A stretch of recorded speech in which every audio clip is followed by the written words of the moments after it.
This week's Crypto Recap. Crypto prices continue soaring higher. Could BlackRock be getting ready to apply for an Ethereum ETF? And why are exchanges creating their own Layer 2 networks? What's the point of it all? We discuss all of this right now in the Collective Shift Weekly Recap. Actionable insights and a breakdown into the crypto market, all in under 30 minutes. As always, we'll kick things off with a market update before getting into the week's biggest news. Starting off with the market update, and as many of you would be aware, crypto is going through quite a rally at the moment. Over the past 7 days, we've had Bitcoin going up 7% and ETH up 9%. Yeah, Bitcoin and ETH sort of hitting their highest prices in about 18 months or so. And the biggest performer continues to be Solana. We talked about this last week, but it is one definitely worth mentioning given it's a larger market cap sort of cryptocurrency as well. It is up a whopping 40% over the past 7 days. So continuing to see that recovery for Solana after its trials and tribulations it's had, particularly in late 2022. We will move on here to just getting a gauge of where is this money coming from, right? So you always try to ask yourself, is it particularly new money getting interested in crypto, or is it existing investors just adding to their investments?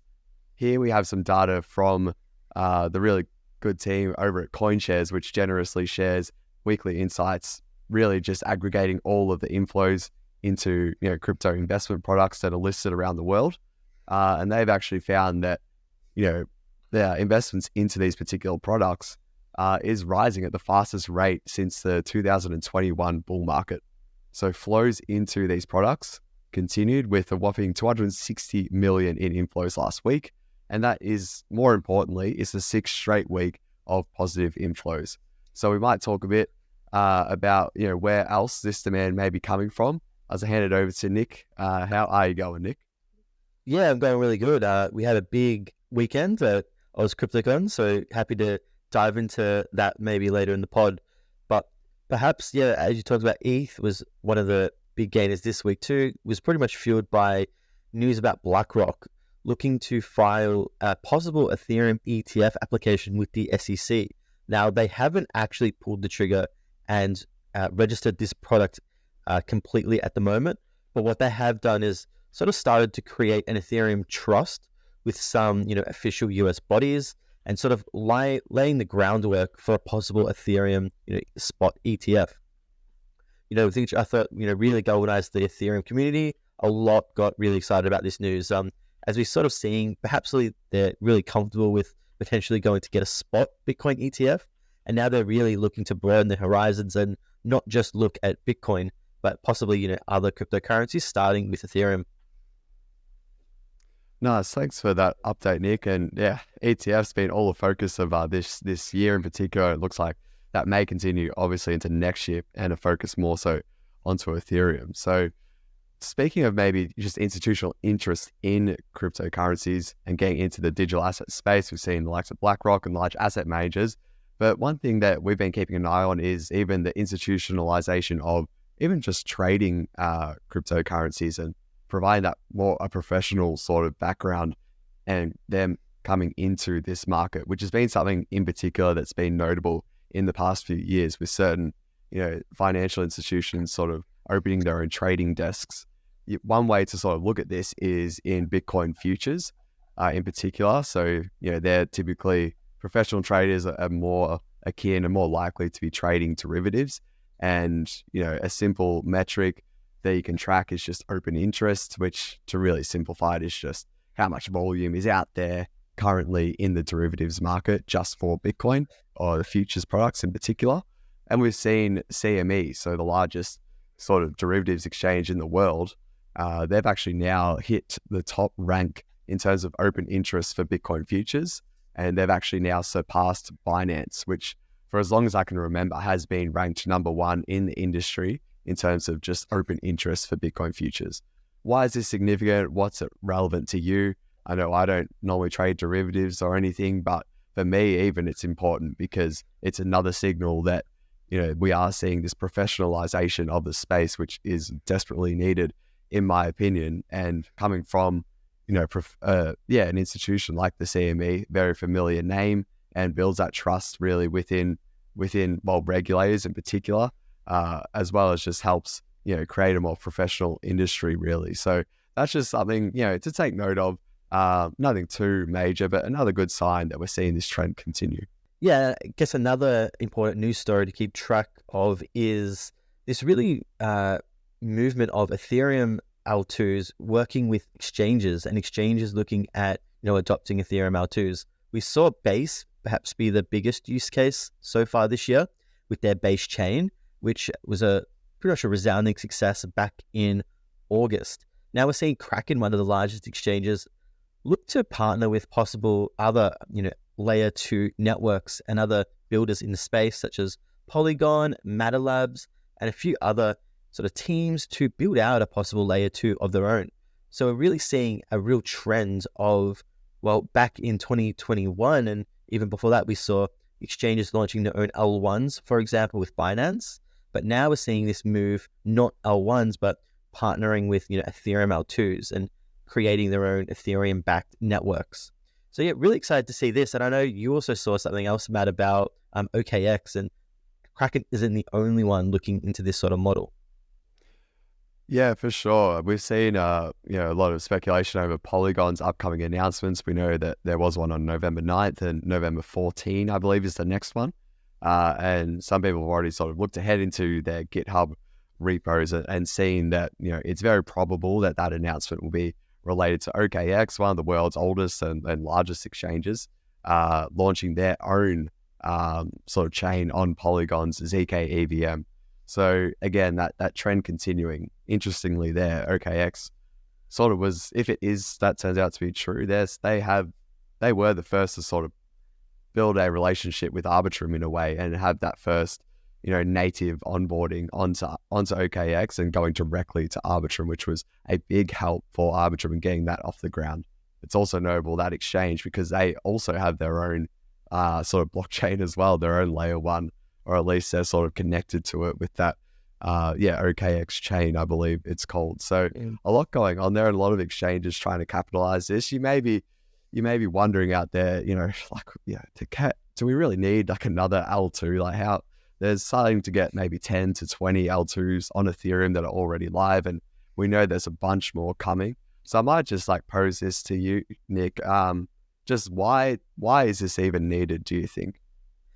I think from the exchange point of view, maybe they're looking at it as sort of keeping their, I guess, existing customers on their own exchange, or even possibly looking at changing the model of their centralized exchange to even port that over and make it ubiquitous and, sort of make it more of a like less control sort of environment, where I think definitely, I know Binance is looking at trying to, their long game, I know CZ always talked about, was wanting to move their exchange from being centralized to more of this decentralized network, and creating their order books on the dexes, for example, and just moving more of their business on chain. So this could also be a way that perhaps exchanges are looking at this centralized model of the way they're currently operating as sort of their time is up in a way. So that's one aspect, I think, that maybe why they're also looking at creating these Ethereum L2s is to move more of their businesses on chain, rather than have these single points of failure. So really excited to see if this trend continues, and to see if they do look to create their own applications and move some of their users and retain their users, rather than going off to use DeFi, but keep them in their sort of own ecosystems.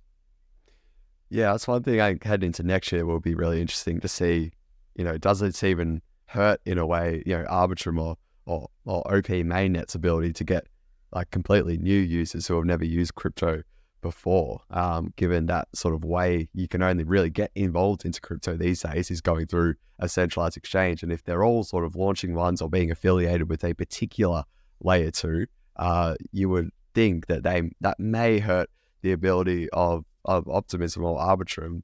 Their main thing there, as you said, Nick, would be just to have a rich ecosystem of apps on the likes of these chains that are coming out by Kraken or OKX, because as you said, if there's nothing really to do there, then it'll probably just keep people going to other layer 2s. But a very interesting trend that's sort of come out of nowhere really late in the year. Yeah, and just to add on to that is that these networks can also be quite profitable in the way they settle back to Ethereum, we saw that Base actually turns a profit on their Base chain. So does Optimism and so does Arbitrum. So it's another possible point of generating revenue, maybe for Kraken as well, that a lot of people are surprised to know that actually these roll-ups are actually quite profitable, or can be, especially if they start to scale to more users and more transactions. That just increases the profitability of their own networks. So yeah, a lot to look forward to. And I think one of the key points here is that they're really looking to Ethereum, to build security by. So a big, I think, point here is that, Ethereum is one of the most trusted, blockchains that a lot of these exchanges want to build on, which is a major takeaway for me that, we're not seeing some of these exchanges look to build on other, crypto blockchains. Yeah, it's a really good point to wrap it up there. And well, it's a big sort of month, or a big period for exchanges, because we had some big news out of Coinbase last week, launching their KYC service, or Know Your Customer service on Base. So the exchange here saying that bringing ID, basically, or the verification of ID on chain, is a logical next step for Web3, or really just for crypto overall. And it will increase the security and transparency. That's what Coinbase is saying there. So you could see it as a move by Coinbase to push further into sort of the decentralized identity, or DID. We love an acronym in this space. The DID space. We know, as you've reported on for members over the years, Nick, Coinbase doing a lot of early work with like a version of ENS with their .id sort of names that they were able to give to certain users of Coinbase as well. So they continue to do a ton of work on the back end, and I know you know quite a bit about all of these different areas Coinbase is working on. So anything else to say here on Coinbase's new KYC service? Yeah, I think it's probably the step in probably how Coinbase starts to regulate the Base chain, or there's a big open question about how permissionless will Base be. That these signals that Coinbase is launching its KYC service in a way to provide vetted and to abide by government laws, and that a lot of businesses have to abide by, which are AML, KYC laws. This is probably the first step of Coinbase and Base saying that maybe some products that they have on Base may only be allowed for anyone who is KYC'd or has this NFT on Base. So this is sort of how I sort of imagined it was going to go, and we're really getting confirmation now with this attestation service and digital IDs from Coinbase, that we're going to see possibly a lot of dApps launch on Base that will only be available to people that have verified via the service. Yeah, for sure. Very well said. Even that idea of what we were saying, how many layer 2s is enough. I suppose this is one of the things you could point to of why a diverse ecosystem of layer 2s is really handy, where all of a sudden Base does start to require KYC for all new users. That's a scenario where maybe people who don't really want to give their information over, they can then move to another layer 2, which is perhaps more open on their requirements. So that is also a benefit, I think, of having multiple layer 2s there. So a good point, and I would expect this sort of trend to continue on some other L2s as well, or some ones that maybe haven't launched yet. We'll move on to the venture funding space. This is, you look at the crypto prices, Nick, and you've seen they've been down only, but this is one that's been arguably even worse when you just look at the chart of venture funding in the crypto space over the past 5 years or so, but in particular the last year and a half has been pretty negative, and a lot of decline in the amount of funding coming into the space. But we have seen signs of life, I suppose. You can put it one way, is really a bunch of announcements in recent weeks, just as the market has started to pick up, of new funds either announcing that they've raised a fund. So from sort of limited partners, they've gone out and raised a bunch of money, as well as a lot of startups I've started to see announcing different raises that they've closed, either a seed round mostly, or a pre-seed round. So it's really great to see some life coming back here. Just some notable ones to really highlight over the past week or so has been Lightspeed Faction launching a $285 million blockchain fund, Standard Chartered and SBI Holdings establishing a $100 million investment firm that's targeting crypto startups. as well as Maven 11 that's been around for quite a while now. They are targeting 100 million for their third fund. So yeah, we've seen venture funding really, take a hit in the broader tech space. Crypto has been an even more extreme hit given the risky nature of it.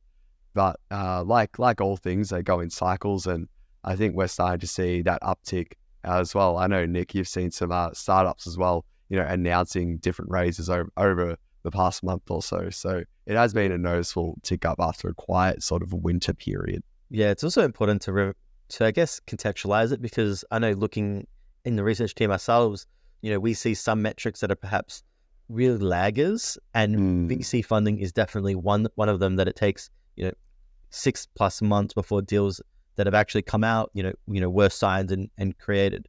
So maybe in a way, these big funds that are launching or starting to launch their sort of crypto funds is in a way can be that leading indicator of seeing that the funds are raised. But when the actual deals are announced, that's another delayed and lag effect, because it takes many months before we actually hear them deploy the capital, just due to a lot of due diligence and just the way that I think the VC space operates. Yeah, no, very important extra detail there to cover. So yeah, we will keep our eye on that, and hopefully, yeah, just more funding for different ideas and new trends entering the space was always welcome. But yeah, moving on to a recent event that our team did attend just over this weekend. I know many of you watching this might have also attended, but the Oz CryptoCon in Melbourne. It was a 2-day event over the weekend. With a whole bunch of things going on, new talks, stalls and installations by different entities or businesses in the space. Nick and I were there on the ground at the Collective Shift booth with Bergs, Ben, and Leon as well. So if you are listening to this, I hope we got to have a good chat. But Nick, I'll really hand it over to you to share your thoughts on sort of how the weekend went for yourself. Yeah, I was really excited by the weekend, actually. I was super pumped to see, I guess, the community support. So really thankful for a lot of our members, especially if you're listening, that came and said, hey, went to the networking events, and even supported us at our talks. Matt and I did a talk forward looking at the industry and what's to come in 2024. And I know Ben's talk, Leon, and your, workshop, all of these were actually some of the highest attended, events of the weekends, which was super exciting to see. I know multiple of our talks were actually standing room only, which was excited to see. Slightly daunted, to speak in front of that many people. But yeah, it was just super thankful to see the strong support. I think we actually had, I could actually comfortably say, the strongest community, out of the weekend, which was just so exciting. And it really sort of brings us confidence with what we're building and, what we're doing day to day. But outside of, I guess, the member turnout, it's probably the activity between a lot of Australian banks that I was really excited to see. One talk was with one of the executives on the digital asset team from NAB, one of the biggest 4 banks in Australia. They talked a lot about crypto custody, and so they come out and talked about their partnership with Zodia Custody, which launched Safe 3 in Australia this month, which is essentially a real-time asset management platform just for Australia and tailored for the Australian environment. And it's really designed for institutions. So they said that they're going to roll out, their partnership and starting to onboarding some crypto custody for institutions in about February 2024 next year. So they're really piloting what crypto custody looks like, and possibly embracing, from what I'm reading between the lines, is NAB one day, wanting to custody your Bitcoin and institutions' Bitcoin. So this is just a huge unlock for me in the space, and one I was really excited to see. Yeah, that's really gets your mind ticking over, doesn't it? In terms of just how much abstracted away in a way the new user experience could be for something like crypto. Obviously, there's a real mantra of not your keys, not your coins, which the existing crypto crowd values tremendously, and of course any new users, we really encourage that.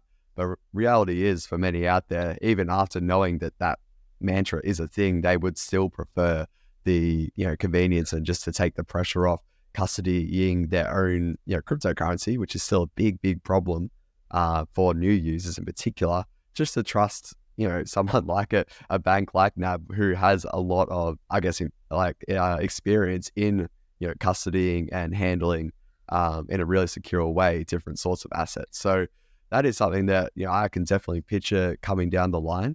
And it was really good that this, this particular person from NAB was willing to share that with, the Australian crypto community, particularly in a time where, there is some tension, not going to lie, between, the Australian crypto community as well as the banks, given, recent announcements and restrictions on what crypto users can do. But definitely there is also the discussion of continued ways to work through that. And it was great to see representatives from NAB. And then, as you said also, Nick, to me yesterday, I think someone from ANZ as well was also presenting. So that was, really promising to see, them presenting in Melbourne and sharing what's going on at their particular firms.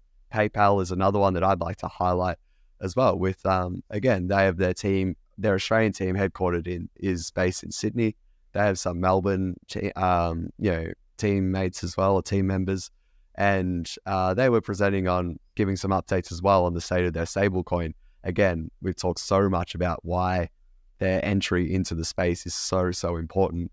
So to even see representation from PayPal talking about their stablecoin and their plans in crypto in the future was, again, really encouraging. But I might just leave it with my own just thoughts on my experience for the weekend was, really, really positive overall. As you said, Nick, I didn't really get to any talk at all, at least a full talk to go watch, which was really a good problem to have in a way, because I was just so busy talking to, members or people who were interested in crypto, which was definitely a surprise, but a welcome surprise for sure.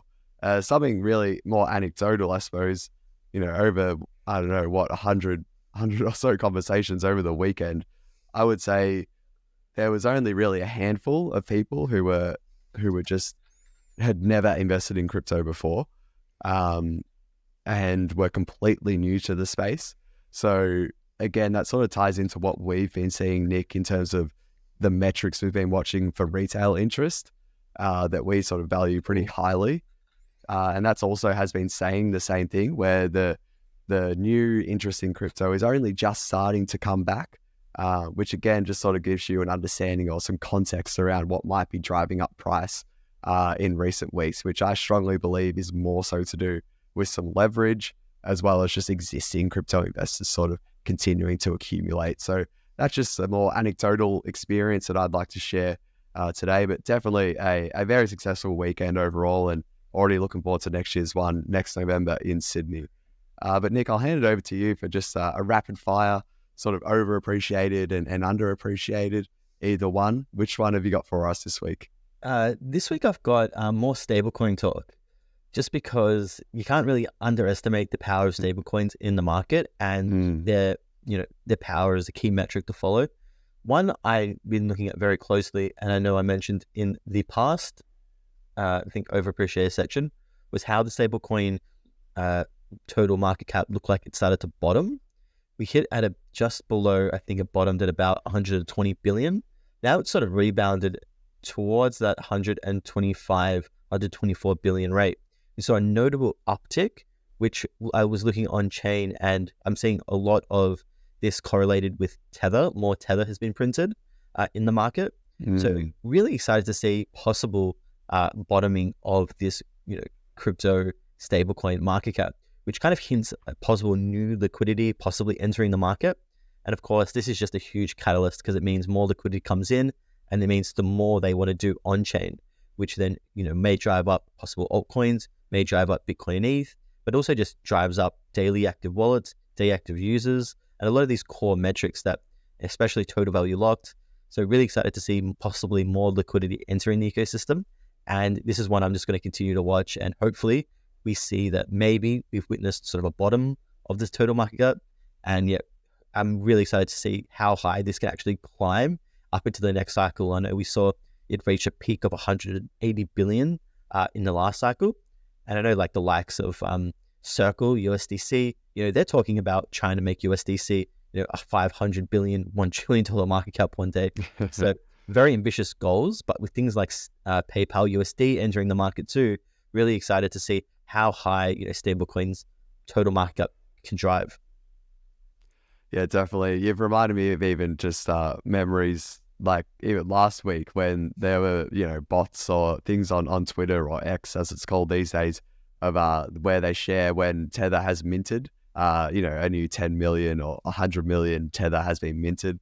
Those sorts of tweets are really do bring back memories of previous bull markets where everyone would get excited whenever Tether would announce, like whenever Tether was minting new tokens, because as you said, Nick, it's always a sign of just, new money entering, and a very sort of underrated metric to watch. So yeah, thank you for sharing that. One thing, similar, underrated sort of metric or even just, story that I saw last week was, I'll get it up on my screen here, is Solana. We've talked, so much focus has been at a retail level at how well Solana is doing from a price point. But I want to highlight, that it's also correlating, most importantly, it's correlating to a not just an uptick, but more of a considerable increase in just usage of the Solana blockchain itself. So we have a tweet out here that is just highlighting that, the active wallets on Solana has increased by 130,000 in the past 7 days, which, as a percentage, like overall active wallets is nearly 370,000. So that is quite a decent chunk of the total amount of active wallets. Again, it's not saying what those wallets are being used for. It's a very, very simple metric. It could just be people getting back on chain and taking their profits and selling. But overall, I would say that is something that you would like to see rather than the opposite of just not much going on Solana at all. You definitely want to see more people using it than not. So that was something that I wanted to point out when so much talk about price. Always important to actually check to see, are people using these networks? And if so, what is the growth or what is the decrease, etc. Very, very important. But that is all for that we have to get to this week, Nick. We will be joined by Leon, reunited, the three of us, next week on the podcast. But for this week, that is a wrap.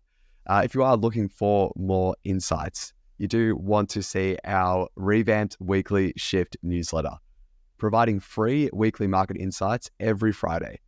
Subscribe at collectiveshift.io/newsletter. That's collectiveshift.io/newsletter.